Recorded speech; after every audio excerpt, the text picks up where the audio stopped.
we are approaching the end of ISBA 2022, and we're concluding the symposium with the final panel discussion.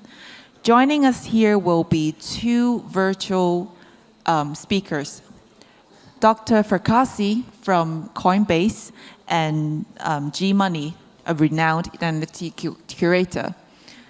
And we have two physical speakers here with us, Mr. Shaun Leong and Mr. Lance Lim. This panel will be moderated by our Roderick. Roderick is an independent tokenomics advisor and designer and a CFA charter holder. He began his blockchain career as a fundraising specialist, but soon recognized the potential of blockchain technology to address deeper economic problems.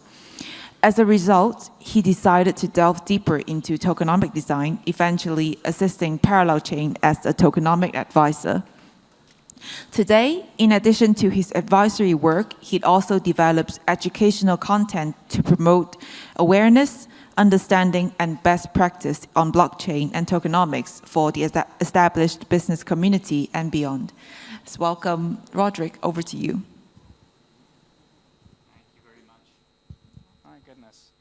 Testing. Am I live? I'm live. Thank you very much for the kind introduction there, Jesse. So, as mentioned, we have two guests coming in virtually, and we see both of those feeds coming in. So I'd like to welcome remotely from the US, Dr. Cesare Fracassi, Chief Economist of Coinbase Institute and Director of Economic Research at Coinbase, also a member of the State of Texas Workgroup on Blockchain Matters. Also joining remotely, we have gmoney, a renowned NFT cultural thought leader, educator, community authority who is keenly sought after by top brands such as Adidas to build their metaverse and NFT strategies. Here on the stage, just joining us, we have Lance Lim, an experienced investor, consultant, and product development professional. He's head of product partnerships for real-time communications at Google and has earlier growth equity investment experience at Polaris Partners, which at the time managed funds with an AUM of over $1 billion US. And we also have with us Shaun Leong, an equity partner of global law firm Withers, with a specialization in crypto asset and complex cross-border commercial disputes, with earlier experience as a magistrate and registrar of the Supreme Court of Singapore. So we invited our panel guests today to share their thoughts on what the right balance or complementary mix of decentralized and centralized features ought to be for the next generation of projects in light of these earlier failures with UST, a decentralized algorithmic stablecoin, Celsius, now BlockFi, centralized lending platforms, and of course, FTX, a centralized exchange. Now, since each of our guests has diverse and distinct expertise, I'll be asking each of you one direct question after each lead response, we'll open it up for broader discussion, and before we advance to the next question. So, thank you, everybody, for joining us. Welcome. For our first question, let's see. Our first question goes to Dr. Fracassi. Today's centralized exchanges, business models, disclosures, and internal controls are under scrutiny. What decentralized tools or features do you think that centralized exchanges could use to improve security and visibility for their end users? And what do you think that regulators would be open-minded to concerning decentralized mechanisms? Would they be open to using these mechanisms for compliance reporting, risk regulation, or do you think we're going to stick with tried and tested methods for the time being? So first of all, it's a great pleasure to be here. Thank you so much for inviting me. This is a great question. I will start saying that again. There is a spectrum of decentralization. It goes from completely centralized institutions to permission blockchain to DAOs, where the control is in the hands of a core developer team or some influential organizations, all the way to fully decentralized organizations like Bitcoin. And also there is different type of decentralization, from protocols to DAOs. And so, yeah, I think it's important to highlight that it's not that just because an organization is more decentralized is better than a centralized one. Each one accomplishes specific topic to specific purposes, depending on the needs of the organization. So when it comes to, you mentioned FTX. FTX is a complete failure of governance. That's the way I see it. Internal governance and external governance. So the big question is, do we use more decentralized governance tools? And my answer is, first of all, we need to actually use the tools that we have developed over the course of 100 years in the traditional financial realm to address governance issues. If you look at the composition of the board of FTX, there was no board. There was no checks and balances and risk practices when it came to moderating the influence of just one single person inside the organization. And so I would then consider the FTX case a failure of centralized governance. It's just there was no governance at all. And so my first response is let's start using the tools that traditionally we know that has worked, not perfectly. You see occasionally still failures of governance also in traditional centralized institutions. So let's start using those tools first. And in addition, when it comes to on-chain governance, I think it's very interesting that we actually have these new tools that we can actually use. People talk a lot about proof of reserves. This is something that really you cannot do in the traditional financial realm. On-chain ownership is not something that you can go and look up all the addresses of all the people that actually own stocks, but it's uniquely true for crypto.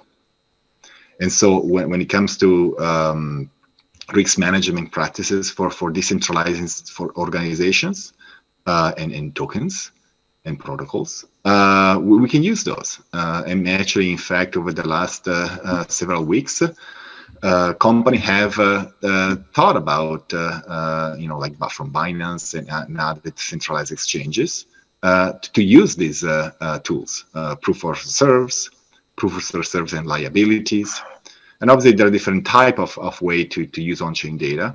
For Coinbase, Coinbase is a public company that is immensely scrutinized. It's the only centralized exchange that is a public company.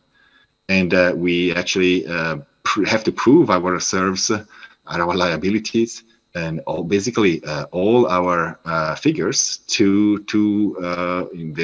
going through a severe and auditing process. And so I think that actually we, in terms of proof of reserves, we go far and beyond anybody else, for most part because of the scrutiny that comes from being a public company. But still, we're also providing a lot of evidence of on-chain. So my quick summary of what I think is important to take away from this is A, start applying the tools that centralized institutions have been using for 100 years, and B, also using these new solutions that are decentralized. Thank you so much. So any thoughts here? Let's start with what we know works fairly well, and then maybe broaden things out later. But also definitely some interesting opportunities to leverage blockchain technology to create enhanced visibility as we go into the future and figure out how to do that properly and rigorously. Any thoughts, guys? I'd like to double click on what was just mentioned, and I think there's been an incredible conflation of centralized exchanges, cryptocurrency, and blockchain, and the perception that these are all one big amorphous blob. And I think that's the first thing that needs to change. And I really appreciated what was just said about the history that we have of financial institutions, proper management, proper regulation, and proper protection for users. You know, when you think about it, these centralized exchanges, because they are so associated with crypto, you really need to disassociate that and start looking at them as really firms that are trading any underlying asset. It could be crypto, it could be stocks, it could be anything. And so I really do believe that there is already a long track record of history, structure, and regulation to make sure that we can protect users in these kinds of environments regardless of what the underlying asset being traded is. I think there's a very important human element to all these conversations around digital security, because you can have the best cybersecurity network, you can do all your vulnerabilities testing, penetration testing to the end of the day, but it just takes one human error, one inadvertent or deliberate human error for a virus or malware to be allowed into the entire system, right? So there is a tremendously huge educational element to it, where it's not just about educating the personnel that work with the exchange, but also highlighting the vulnerabilities that can come to attack the human element in terms of the operations, right? A huge part of the digital security breaches that we still see, unfortunately, has got to do with what we call the inside job, so to speak, right? Obviously, there's a lot of threat externally, but what cannot be underestimated is, unfortunately, an outlier within, the corporate governance systems. And so it is very fundamental to ensure that there are protocols in place to diversify the risk. There are emergency measures in place such that, a security net could be implemented almost immediately if, an internal vulnerability has been detected. I think there's another part when we are talking about digital security for exchanges, which is underemphasized, which is we are not talking about hacking or deliberate malicious act from unknown hackers. We are talking about where algorithms go wrong, where trading algorithms fail to do what they were designed to do, or where trading algorithms rigidly insist on doing what they were designed to do, and thus failing to reflect to the realities of the current system, right? And so you would have enormous errors arising from that. And I think there's a bit about to be explored around having, independent algorithmic auditing, algorithmic testing, things like that. So quite multi-dimensional, I would say. I mean, we heard earlier that there was some sandbox framework for possibly testing financial products. Are you aware of any such sandbox schemes being developed in Singapore to sort of create assurances around customer-facing products?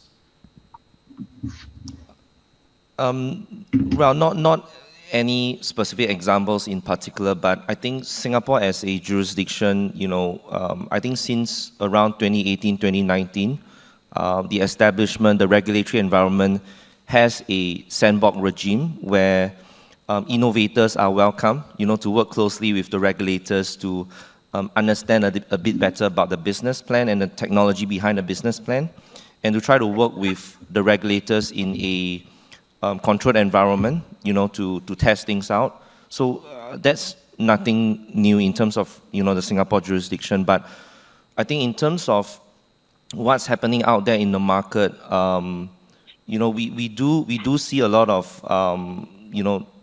so-called beta testing before it's being rolled out. A lot of user acceptance testing, a lot of, structured environments testing run through, AI systems or AI programs, for example. But I myself have not come across any specific examples just yet in terms of, the Singapore or ASEAN region. Yeah. Thank you. Okay, our next question goes to you, Shaun. You recently brought a successful case that applied property rights protection to a digital asset holder in Singapore. Following the dramatic collapse of FTX it appears that there's nothing much that investors can do given the revelations that FTX's assets have been substantially depleted, with billions unaccounted for. From your perspective, what recourse can investors seek today? And to help us in the future, do you think that we should be exploring ways to make legal enforcement directly effective and capable at protocol level?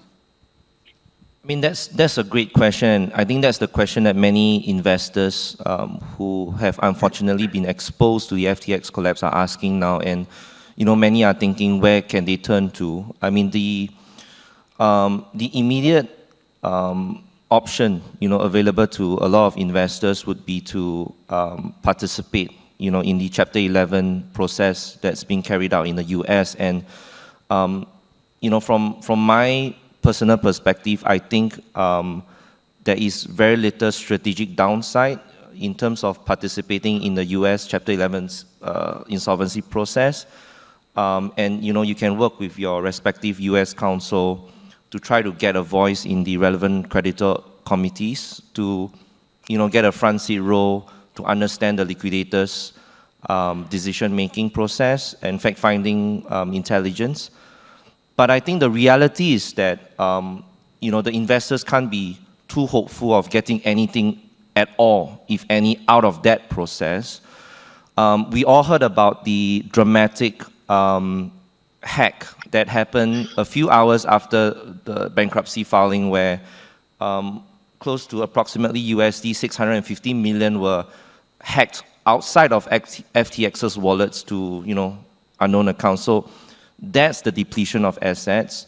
We also know separately that quite apart from the liquidator's role of trying to find out where the assets have been dissipated to, trying to use legal means to claw back the assets, to consolidate the FTX funds to distribute to the creditors, I think the number one headache that the liquidator have right now is in a battle with the Bahamas liquidator. Because from the Bahamas legal perspective, they are taking the position that the parent company of FTX resides in the Bahamas legal jurisdiction. And so the FTX Delaware filing is unauthorized or unjustified. It should have been done by way of the Bahamas insolvency proceedings. So you are looking at a battle of jurisdictions for assets even before we can get to the hackers, the unknown players or the known players, who have been dissipating. So it's a massive exercise for any liquidator. I think for any investor, lining up to queue, they are looking at, years, in terms of the process of getting anything back at all, which means that while having that queue ticket in the insolvency process is something that you can get and wait for, it might be an opportunity for investors to think about more creative ways to get some recourse. And already we are seeing some semblance of that. I think everyone here would know that there's a US class action launched in Florida against the founder and against a lineup of celebrities who are now being accused of promoting FTX during the good times. So they're now being sued, they're now being tried to be made liable, and that's a great strategic play at first instance, because if you only have a US class action against the founder, that appears to be sitting too close to the liquidator's powers to claw back assets that have been dissipated, right? But the very fact that they commence a class action against not just the founder, but really people who are not sitting within the traditional class of debtors, it might give the class action some chance. Having said that, I learned all this from my US counsel, my colleague Chris Levine from New York. I'm not a New York qualified lawyer, but I think from a global perspective, there is a lot to strategize around where should investors be seeking recourse, right? Other than the obvious frontline war that's being fought in New York, Delaware, Florida, what else can investors do globally? Where are the jurisdictional hotspots to look at in terms of where the assets are? I think that's a lot for the investors to think about. In terms of the last portion of the question, I think in the case where we were successful in is a case that happened before FTX, so it had nothing to do with the FTX collapse. But we were successful in getting a court order from the Singapore courts to protect rights around, you know, an important digital asset. Now, that Singapore court decision is not legally enforceable in the United States. But we have a major digital assets marketplace respecting the court order. And that's very interesting, even though from the legal perspective, it has no effect. But the fact that, you know, the US-based entity respected the court order was impactful because from an optical point of view, it sends the right message to Asian investors that, hey, we are a platform that respects the rule of law. We are the platform that respects property rights. And, you know, that's great from a business standpoint because it gives, you know, users some kind of confidence, right, that their personal rights would be respected. So I think we are moving to a climate, obviously, with, you know, all the scandals, all the collapses, what I call the natural evolutionary phase of, you know, moving to the next phase of the blockchain ecosystem where the most responsible and innovative players continue to thrive. I think we are moving to a different cultural set of norms among the major players of the world where they would no longer say, you know what, I'm a decentralized entity, I'm going to hide behind my decentralized status, and I'm going to keep silent about your legal orders. I think we are shifting towards you know, a cultural norm where the major players would in fact start to say, I want to be a global player, I want to be seen optically as someone who is credible. And so yes, if there is a legitimate court order from, you know, a respected jurisdiction, wherever it is, you know, from Dubai to Asia to America to UK, we got to respect it, right? So I think we are beginning to see a shift, you know, in that direction. Super interesting. Thank you. So opening that up to the rest of the panel, any comments or thoughts? I have a quick comment. So this is a complex case. So, you know, in the case of FTX, you have all of a sudden realize that $8 billion are missing from the assets of the company. And the big question is, who is going to take the hit? You know, which investors, clawback provisions. So people sometimes argue, oh, maybe we could actually have a smart contracts that you know, distribute funds according to specific rules upon a specific event. You know, well, if such and such event happens, you know, all the crypto flows in specific orders, which I think is a little naive because you know, again, there are a lot of uncertainties that need to be resolved during the bankruptcy proceedings. And so we have developed over the last you know, hundreds of years, we have developed a system to deal with all these different claims and that can arise in bankruptcy. And so maybe the bankruptcy process is not as efficient as it could be, but again, it's a very complex problem.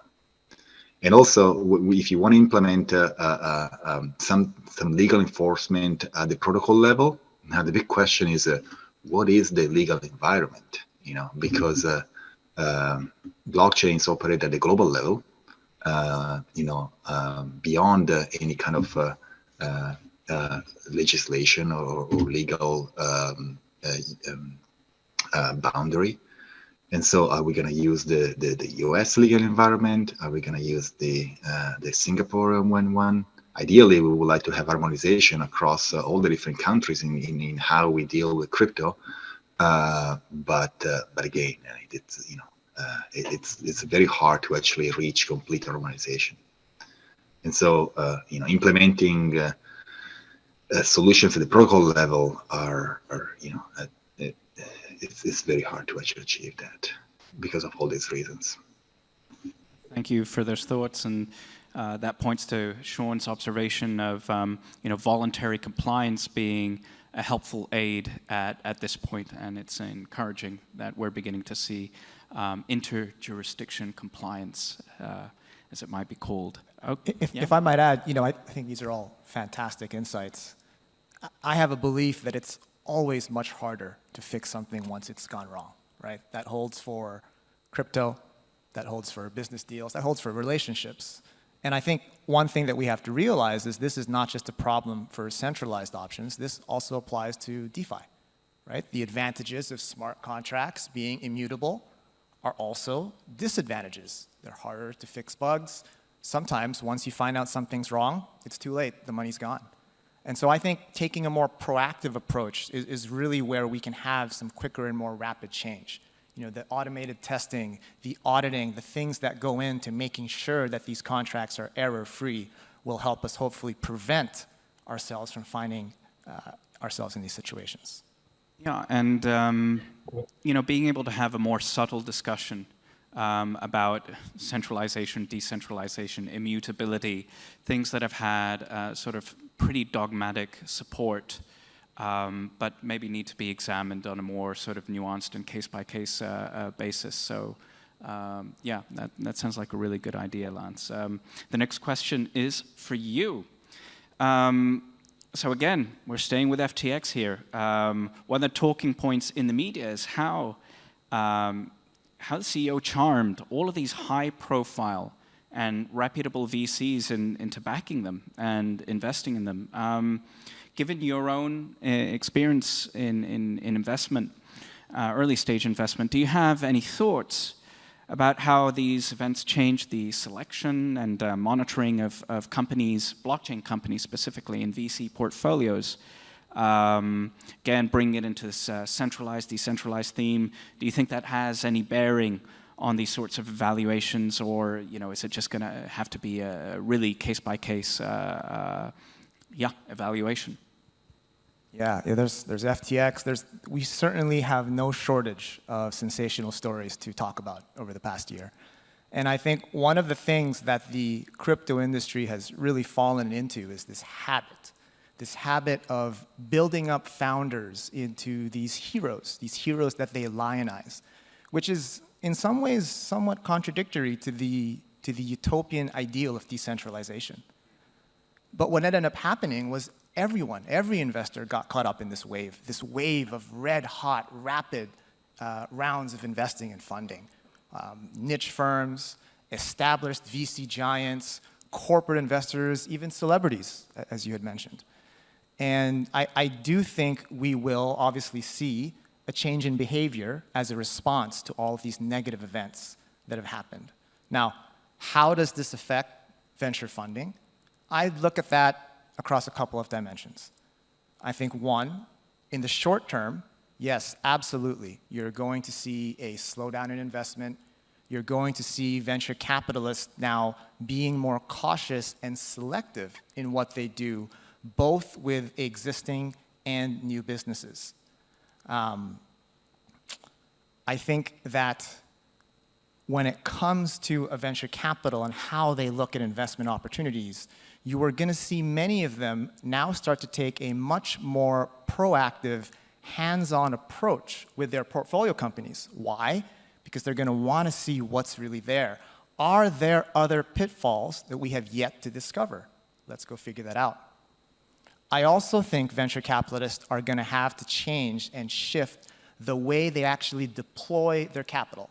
For example, do you choose to invest in a new business that now may have much more attractive valuations than a year ago? Or do you choose to put that money into pre-funded companies and give them the resourcing they need to prepare themselves for better times? That mix is going to change. That decision process is going to change. Now, all that being said, I also do think that all of the red flags that have been raised, all of the negative attention that's being brought into this industry is a good thing. For any emerging industry, you have to go through these cycles of booms and busts. Why? Because it's these cycles that help to weed out companies with weaker fundamentals. And once that's done, you are left with companies that are strong, that have legitimate models that can really drive success to a much wider group of users. Now, over the long term, if you really believe in this industry, I don't think that much changes. I think other than these slight shifts in approaches that I've mentioned, over the long term, venture capitalists are going to continue to invest based on appropriate risk for the companies that they are choosing to back. And as we've seen in the dot-com boom and bust, as I just mentioned with these cycles of emerging industries, these are natural things that we all have to go through in order to figure out what's ultimately going to be successful. Yeah, thank you. I really chime with that. I definitely believe in it, but I'm troubled by the fact that this technology in particular, is meant to be a conduit for value. And if we consider any adventurous technology, the sort of downside was limited to a few participants, right?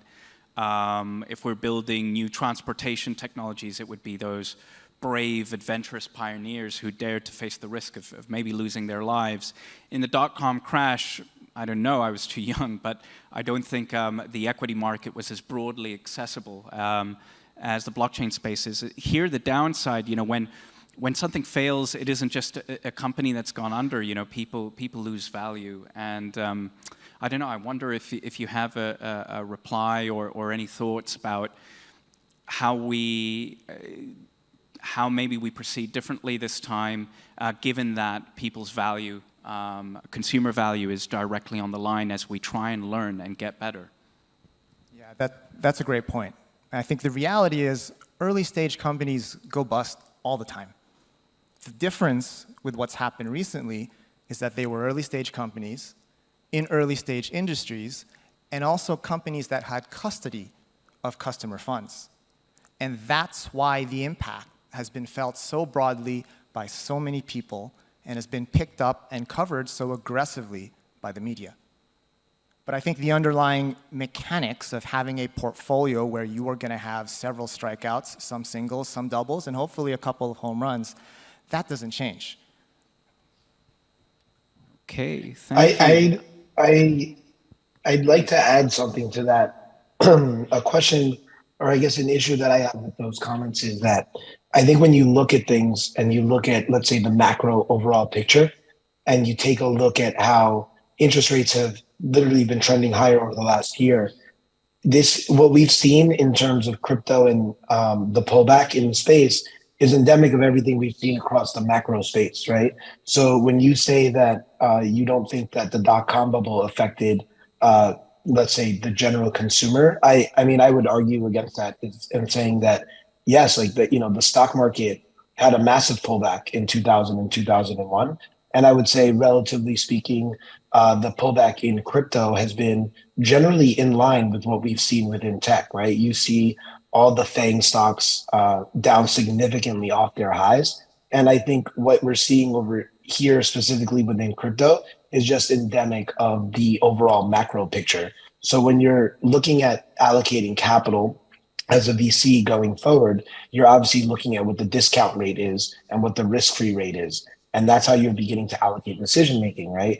And obviously, to all the points that were just made, is that investors will begin to probably do better due diligence going forward. Whereas, when money is easy and everything is going up, people probably get lax, right? And there's a lot of FOMO that gets involved with regards to making investments.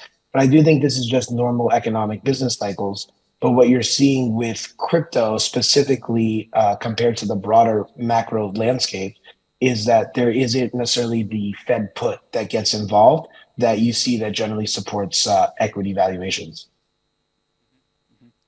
Yeah, no, you're absolutely right that there are macro factors that they're steering everything. I agree with that.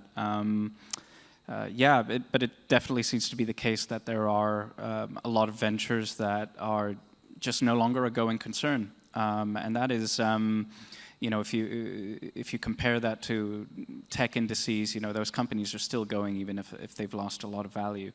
But you're absolutely right. These new times are going to make everyone reassess their investment decisions, and in a way that's good. I saw an article in the FT that said money's expensive again. Good. If it's expensive, you're going to think twice about where you're going to put it. So you know, there may be a silver lining in that. Gmoney, the next question is for you. We heard from Shaun that digital assets aren't ours to do what we will under all circumstances. There are now willing and complying parties to apply legal rulings or abide by them. We know that a lot of digital art is not stored in a decentralized way. NFT holders are vulnerable to losing the underlying digital content of those NFTs. And lots of everyday users now feel worried about the safety of their funds on exchanges today. What do you think that users really care about at the end of the day? There's, you know, in the blockchain community, it's easy to stay close to people who are very fanatical and excited about all of these decentralization objectives. What do you think the users finally care about at the end of the day? And what kind of products and designs do you think are going to be well received and popular with them? Right. I think that's a really good question. When I take a look at that and I look at, you know, first off, what you said with regards to the non-decentralized storage, I think that that's an issue of technology. And I think that as the technology gets better and compression gets better, and the cost of storing things on chain becomes cheaper, we'll begin to see more and more assets come on chain. So I think over the long run, I think that issue of things not being stored on chain becomes a non-event as that cost goes down and technology improves to make that more efficient. But one of the really interesting things that I've been monitoring, especially over the last 30 to 45 days with the FTX collapse, is how the NFT market itself has been pretty insulated in terms of liquidations and in terms of people being forced out of it. Now, I think there's two things for that. I think one is there's not as much leverage in the system for NFTs because you know, the lending markets aren't as large. I think they're small and growing, and I think in the next bull cycle we'll probably see a lot of it being led from leverage that's originating out of the NFT market. But I do think that the fact that there isn't leverage in the system right now kept it kind of insulated. But then also that there is a lot of self-custody that happens in the NFT space for the simple fact that a lot of these centralized exchanges and these centralized custodians didn't even really have a custodial solution for NFTs until maybe the beginning of this past year. And at that point, I think there was already a lot of market adoption for self-custody. And I do think it's, as I take a look at the dynamics and, you know, when you're looking at, you know, DeFi and, you know, how people have been on a witch hunt for what's the next shoe to drop. And you compare that to the NFT market where, you know, prices are going up and down. I think the prices are more affected by liquidity of people that got liquidated in the FTX debacle, more so than, you know, just the general market in fear and fire selling their assets. I do believe that, especially when it comes to the NFT space, ultimately people do care about that sovereign self-custody. I think that is one of the main tenets of crypto in general. I do think that one of the beautiful things of crypto is that you have that range, right? You can do full self-custody, or you can do utilizing a custodian, and you can, you know, utilize any scale of that gray in between.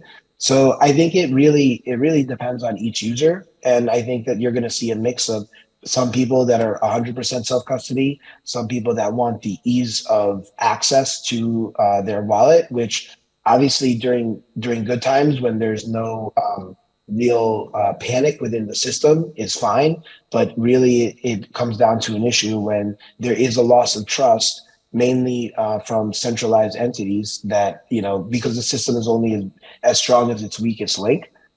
That's when you, I think, see a huge move towards self-custody. And I think this is really evident in the fact that I believe it was Ledger that, you know, has been reporting all-time high sales over the last, 30 days or so. Yeah, thank you so much for that, and for giving us a perspective on how the NFT space is subject to different dynamics here. So this is interesting. What we get from that question is that you think that self-custody, a pitch or a feature that's classically crypto is in. It's something that people value and that people remain attached to in light of this debacle. But there's another sort of feature of the crypto space where people enjoy the freedom of pseudonymity, and you have built a really strong and impressive brand by speaking through your NFT avatar. Now, I hope I'm not making any spoilers here, but I believe you revealed yourself for the first time. You revealed your human likeness to the world. And I'm just wondering, given how long you built up this brand, speaking through your blockchain avatar, what led you to think that that's the right decision to take in these times? Yeah, I think that where we are currently in the cycle, I think that the crypto space is in need of strong and visible leaders that are here, that are building, to the point that was made earlier, of just trying not to idolize people in the space, but rather to bring people together, right? And that really was one of those things. I'm currently in Miami at our Basel, and I'm running an activation here, and one of those things is interacting with people in the community that I have relationships with in a digital format. And I very much believe that even though we're all sitting here behind a screen or interacting, whether through email or Twitter or Discord or whatever have you, there is a human element to it, and there is no substitute for that human connection. And I really believe, especially at times like this, when people are questioning their faith in the system, whether this technology really will be as disruptive as some of us think, myself included. I think this will be a completely revolutionary technology for humanity going forward. I think now is the time to kind of bond together and really dig in and pick up from the ashes of this current, what to me appears to be fraud that has plagued some of the bad actors in the space, and really build something that I personally want for the space to be sustainable long term. Thank you so much. Before we open it to the floor, any other add-ons or comments? Okay, so we're taking questions from the audience now.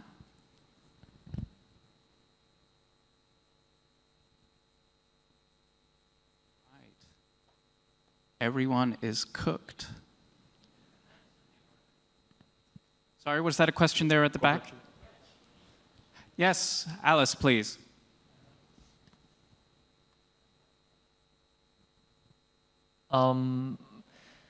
Well, I'm probably the only Zoomer in this room. I'm probably the only person under, well, maybe the only person under 25. I think for new technology to be adopted, you need to excite young people, and NFTs try to do that. But I feel like, do you agree with me that the demographic of this whole NFT blockchain excitement, even though it's relatively young compared to the average person, it's more like 25 to 35, but people under 25 are actually very tech savvy, but also very blockchain and very NFT skeptical. It's almost like a joke to a lot of people under 25, this whole NFT thing.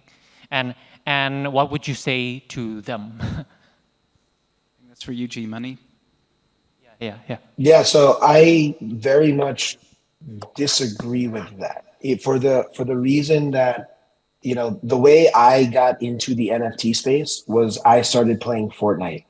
and I start playing with kids who were 10, 11, 12 years old.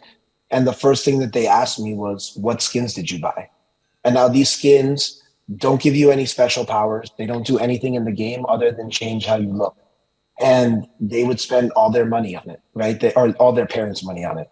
And so I realized really early that, wow, that kid who's 10, 11, 12 years old today is going to be 20, 21, 22 in 10 years. And they're going to be totally okay with owning a purely digital asset.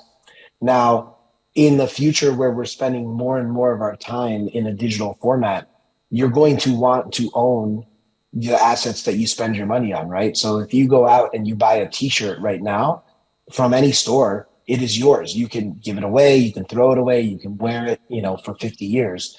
But in our current system, the way digital assets live, let's say within the Fortnite ecosystem, if you violate those terms of service, not only are you kicked out from playing the game, but you lose all of your assets, right? And, there's that story that I'm sure a lot of people have heard that Vitalik, I believe he was playing World of Warcraft, and he found a bug in the game, and he mined a ton of gold. And I think the devs found out that he was doing that, and not only did they kick him out, they took all of his assets, and that was one of the reasons that he ended up starting being on the founding team of Ethereum and all those things. So I think ultimately it comes down to in education, more of, let's say, that bridge of maybe 25 to 45 at the moment. But I think if you talk to anybody under the age of 15 to 18 and under, they inherently understand digital asset ownership, even though maybe it might be within a closed garden at the moment. But I think over the long term, as most humans want, to have full ownership over their assets over the long run. And I think that is probably something over the next few decades we see as one of those issues that becomes a human rights issue long term. That's fascinating. Thank you for that insight. Sorry, Lance? I need to play more World of Warcraft. That's my lesson. I wanted to add something to that. I think when you target a certain demographic, sometimes that could work phenomenally well. But then sometimes you're also waiting for that demographic to mature in order to drive mass adoption. And one thing I learned earlier today, courtesy of the Mouse House, was that even though you may target different demographics, the true magic is when you're really able to appeal to everyone in one way or another. And I think that's an opportunity for us right now. As people look away from centralized offerings and more towards decentralized options, the real magic is figuring out how to bring that ease of access, that convenience to DeFi in order to give users who may not care about self-custody, who may not even care about blockchain, who may only care about value and what they get out of it, but to make it not only easier for them to adopt these things, but potentially as or more appealing from safer and easier to understand centralized options. I just wanted to add that, I had the privilege of convincing the Singapore High Court judge of recognizing NFT as a form of property for the very first time. And the judge is not younger than I am, so I feel like NFTs, there's a lot of talk about value, right? And I feel like NFTs are very much age agnostic, right? Because it's not just about, purchasing a picture, it's about appreciation of art, it's about being part of an exclusive community, having access to opportunities and context that comes along with being a proud owner of the NFT. And I think that speaks to people from across different ages, right? Any more questions from the audience? Oh, sorry, we got another rejoinder. One thing I'll also add to that is everything in the real world is an NFT. And so when you think about it from that way and you realize that, then you understand why NFTs should be considered digital property. Yeah, I came across a short video where Keanu Reeves says he's round for dinner with a friend, and they try and explain the Matrix to the young daughter, and he's like, well, it's a world where everyone's living in a virtual reality, but they don't know it, and they try and get it back, and the little girl's just puzzled, and she's like, why do they care? It's like, you know, there's a digital nativeness to digital experiences that I just don't think are being viewed as being as separate as the way we might see them, and that helps us understand the way that other generations are moving in and experiencing these digital spaces. Just saying, well, it's like our real world. Everything's an asset. Why should our digital experiences be different to how we govern ourselves in the physical world? So thanks for that. Any more questions from the audience? Yes. Hi. Just going on for one thing you said about the legal things. When I speak to colleagues in the insurance industry, they see that a growth area is ensuring NFTs, ensuring adverse behavior of avatars in the metaverse, but when you get to the recourse of anything that happens, it always comes back to a physical human court. So what's your view of the regulation, the insurance, and as you said, the recourse? You know, we hear about lots of regulations using the smart contracts within all this, but at the end of the day, it has to come back these days to a physical court. Shaun, I think you're best suited to answer that. Yeah, I mean, that's a great question, and I think there's different facets to your question, right? I mean, at first instance, I would say that if you look at the major digital assets, exchanges, and marketplaces around the world, you would see it is, you know, a common thing now in their standard terms and conditions to say that they are obliged to comply with an order of court, and the court is not defined. So if there is a court order compelling, you know, the exchange or the marketplace to shift the crypto assets to a certain wallet, then, you know, at first instance, they would be expected to comply. But there's also a lot of talk about, you know, how, you know, arbitrators or decision makers, even judges perhaps, may be empowered with the powers to amend a smart contract or to revoke a smart contract. That would be revolutionary, right? But that would also overcome, you know, the practical challenges that we face in terms of enforcement. I spoke earlier on about voluntary compliance and how that could be sometimes great optics for business, so I will not repeat that point here. There is some exploration in the space around, and what I'm going to say next is going to be slightly controversial, which is, you know, in your classic old school property dispute, if you bought a property in which you have no funds to purchase, you would expect the banker to get a court order to seize your property. And you would expect the banker's lawyers to come to the physical property with a court-appointed sheriff to break into the door, right, to take what belongs to them, right? There is some exploration now as to what extent can that be done in the digital asset space where, you know, with the powers of the court, you know, the enforcement powers are wide enough to say the court sheriff could be working with digital security experts, you know, to compel access into a wallet, you know, to extract the crypto assets by force of law, right? Not entirely hacking the hackers, but, you know, trending in that direction. So there are many different forms of enforcement facets that we are looking at. And obviously the last bit is that the movement of digital assets on the blockchain is transparent and public, right? The final piece of your question is, you know, in terms of having the decision maker, whether is it a judge, you know, or a arbitrator, should that be a human decision maker, or should that be an AI decision maker, or should that be, you know, some form of derivative from code programmed in a smart contract? At least from the technical point of view, you know, 150 countries all over the world have sign on to what is called the New York Convention. The New York Convention means that if you are a party to the convention, no matter which country you are, you will be respecting an international arbitration award, right? And there are certain elements that comes with an award which seems to suggest that you need to have a human being having decided that decision, right? So I think that's a great question, which is if you have an outcome, a so-called quasi-legal outcome from the processes of a smart contract, would that constitute a legally enforceable decision internationally? I think that's the next big question to ask. Thank you so much for that detail. Okay, I was waiting for a cue here.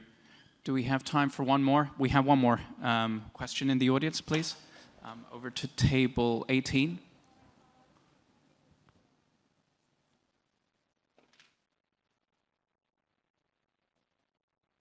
Table 18, who's manning the mic? Thank you very much. Hi. So it has been long been touted that the decentralization and NFTs are there also to help the poor section, the economically weaker section, the unbanked section of the people. How much do you think that has been proved true, or do you think it's still in the hype and hasn't reached its potential yet to serve the poorer and the weaker section? Yeah, I would say that Go ahead. we're still in the early parts of the adoption cycle. And I think that, much like DeFi, I'll go back to the first time I ever used Aave.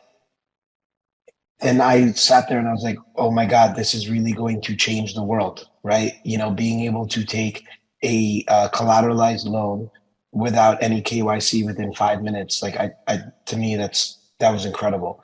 And I think we're going to start seeing the same thing as let's say transaction costs come lower, as more and more assets come online. And I guess I'll use this opportunity to also really elaborate on what I mean by everything in the real world is an NFT, so that you can think about it as things come on chain. Whereas, okay, if I have $1 and you have $1 and we were to exchange dollars, we have the same value. They're fungible, right?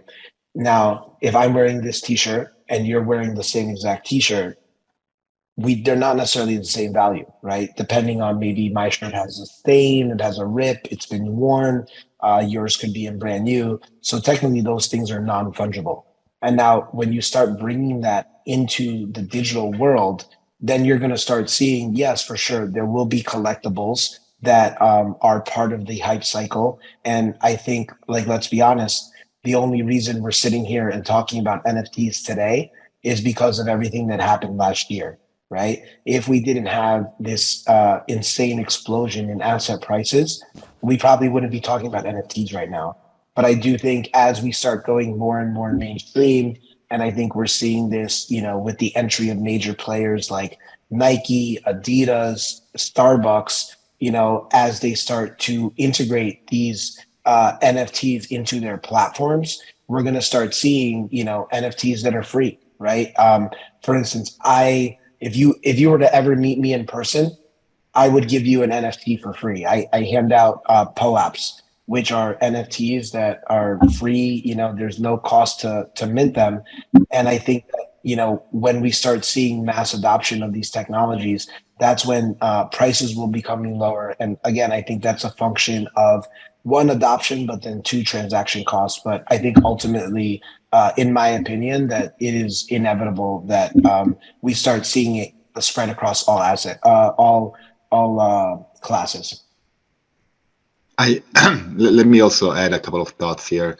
I think the evidence is mixed. Okay?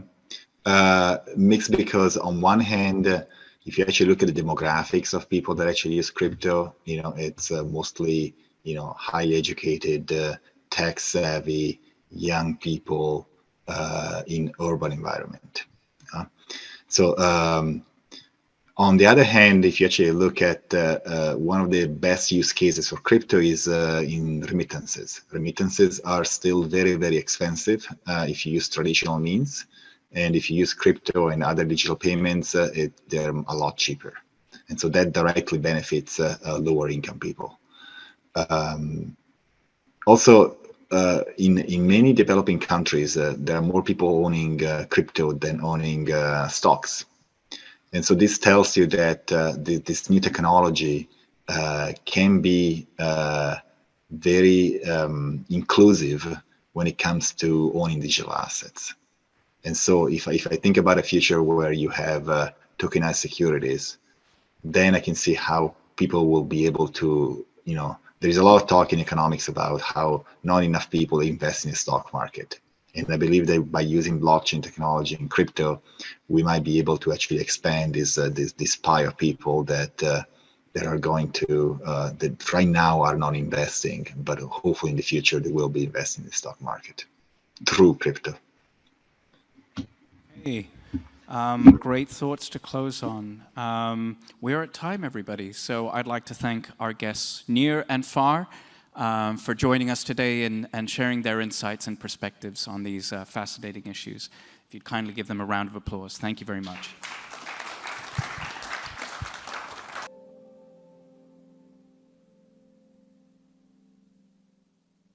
Record